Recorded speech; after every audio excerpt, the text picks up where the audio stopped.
Circulatory system o mas inaapod man na cardiovascular system sarong importanteng network na responsable sa pagdara ng importanteng substansya sa bilog na hawak. Ang sistemang ini na kompreso kang puso, mga daluyan siyang dugo, asin dugo, trabaho kaiba-iba para maidara ang oxygen asin sustansya sa mga selula asin mahali ang mga basura sa sakuyang hawak. Mga organo kan sistemang circulatory. Ang sistema circulatory or circulatory system kinpwesto ka mga minasunod na organo. Hinot na dyan ang puso. Ang puso ang sentro ng sistema circulatory na nagsisirbi bilang sarong makasog na muscular pump na nagtutulak ang dugo sa bilog ng hawak. Iniyaon sa dibdib, medyo sa wala kan sentro, asin mga kasing dakula kan sarong kamaong, ang puso nababanga sa apat na kamara. Taman na at inom. Nag-aako ng deoxygenated na dugo halos sa luwas sa paagi ng superior asin inferior vena cava. Taman ventricle. Nagtulak ang deoxygenated na dugo sa baga sa paagi kang pulmonary artery. Wala at naatrin. Nag-aako ng oxygenated na dugo halos sa baga sa paagi ng pulmonary veins. Wala na ventricle. Nagtutulak ang oxygenated na dugo sa bilog na lawas sa paagi kang aorta. Ang ritmong pagkontrata kang puso na inaabot na pagtubok ang puso, kontrolado kang sarong espesyal na electrical conduction system. Ang sistema ay nag-aasiguro kang koordinasyong pagbomba, pagpapaano sa dugo na maagos ang espesyente ng sistemang circulatory. Ikatluwa, mga daluyan ng dugo. Ang mga daluyan sa dugo nagpoporma ng komplikadong network na nagdadala ng dugo sa bilog na hawak. Igwan tulong panginot na klase ng daluyan ng dugo. Inaglatyan ang mga artery. Mga daluyan na matigas na pader nagdadala ng oxygenated na dugo halis sa puso. Ang pinakadakulang arterya iyo ang aorta na nagsasanga sa maliliit na arterya na nagdidistribute kan dugo sa iba-ibang organo as in tissue. Sunod ay mga veins, mga daluyan na manipis na pader na nagdadala ng deoxygenated na dugo pabalik sa puso. Ang mga veins ay gawa mga valvula na nag-aagi pabalik ang dugo. Ang pinakadakulang veins ay yung superior at inferior vena cava na nag-aakok ang dugo alis sa payo as in lawas ayon sa pagkasunod. Mga capillary, mga mikroskopikong daluyan na nagkokonekta ka mga arterya at veins, ini ang lugar kang pagpalit ng gas kung saan ang oxygen as in sustansya na dinadala ng selula as in carbon dioxide as in mga basura ang kinokolekta. Mga parte as in function ng mga organo. Sa puso, ang pericardium, sarong sac-like membrane na nakapalikod sa puso na nagpaprotekta kay as in nagpapababa ng friction durante kang pagkontrata. Myocardium, ang matagas na muscular wall kang puso na responsable sa pagbomba kay ni. Endocardium, ang panlaog na lining kang mga kamara kang puso na nag-aasiguro sa hapsay sa pag-agos ng dugo. Mga valvula kang puso, mga flaps kang tissue na nag-aargular kang agos ng dugo sa pagitan ng kamara at ag-agi ng pagbalik ng dugo. Mga daluyan ng dugo.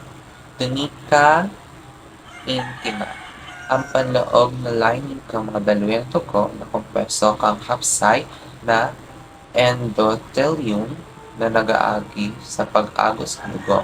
Tunisia media, ang gitnang layer kang mga daluyan ng dugo na naglalaman asin hapsay kaalaman ng kukontrol kan diametron kan daluyan asin presyo kan dugo. Tunisia externa, Ang panlubas na layer na nagdaluyang katugo na kompuesto ng connective tissue na nagtataon ng suporta as nag-aangkla ng daluyan na makapalibot na tissue. Pulmonary as in systematic circulation. Ang sistema circulatory na trabaho sa duwang magkakaibang circuit. Pulmonary circulation. Pulmonary circulation ang dala na nagdadala ng dugo sa pagitan ng puso at simbaka sa pagitan ng gas. Ang deoxygenated na dugo halos sa tama na vertical itinutulak paagi ng pulmonary artery sa baga. Sa baga, ang carbon dioxide ay nilabas halos sa dugo, acid or sihiko, inaako ang mga pulang selula ng dugo. Ang oxygenated na dugo nagbabalik sa wala na atrio sa paagi ng pulmonary valves. Systemic circulation. Ang systemic circulation ang dala na nagdadala ng dugo sa pagitan ng puso at ang bilog na hawak na nadidistribute ng oxygen as in sustansya sa mga selula as in aalis ng mga basura. Ang oxygenated na dugo halos sa wala na vertical itinutulak sa paagi ng aorta sa luwas. Ang oxygen as in sustansya na inidadara sa mga selula sa paagi ng capillary. Ang carbon dioxide as in mga basura kinokolekta sa mga selula as in ibinabalik sa puso paagi ng veins. Adult as in fetal circulation. Adult circulation sa mga hawak ang sistema circulatory sa saradong sistema na ang dugo nag-aagos ay patulo sa paagi ng puso, baga as in hawak.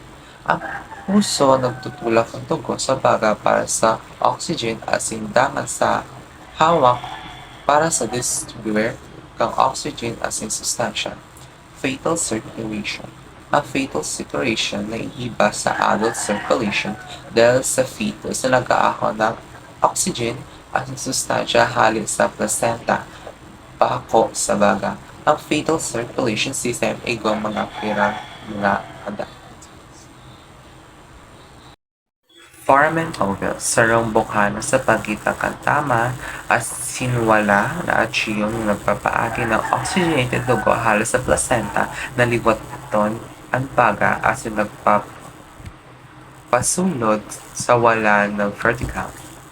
Ductus arteriosus, sarong daluyan ng dugo na nagkokonekta sa pulmonary artery sa aorta na paagi ng dugo na liwaton ang baga at magkasunog ang systematic circulation.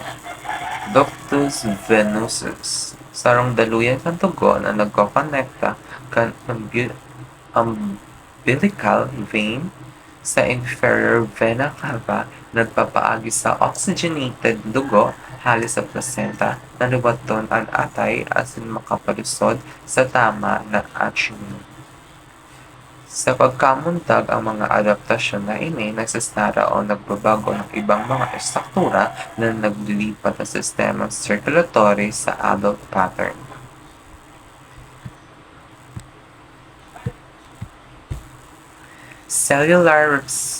Cellular respiration as in metabolism. Ang cellular respiration ang proseso kung saan ang selula nagbababa kang glucose sa presensya kang oxygen para mag-produce ng enerhiya or ATP. Ang prosesong ini nagyayari sa mitochondria kang mga selula as naglalaman ng mga pirang mga hakbang. Ito dyan ang glycolysis. Ang glucose ibinababa ng pyruvate na nagproduce sa dit na kantidad ng ATP. Krebs cycle.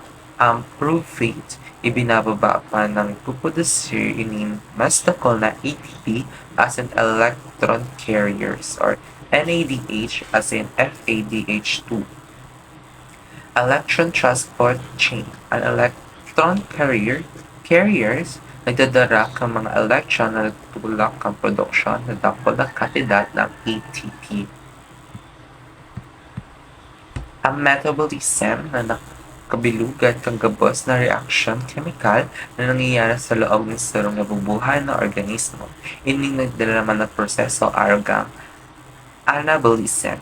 Pag-iipon ng komplikadong mga molekula hala sa simple na nagkakaipon ng enerhiya. Sunod naman ay catabolism. Nagpapababa ng komplikadong mga molekula sa mas simple na naglalabas ng enerhiya. Ang sistemang circulatory ay importanteng papel sa metabolism sa paagi ng pagpapadara ng mga sustansya, oxygen at sa mga hormone sa selula at sa pag-aalis ng mga basura.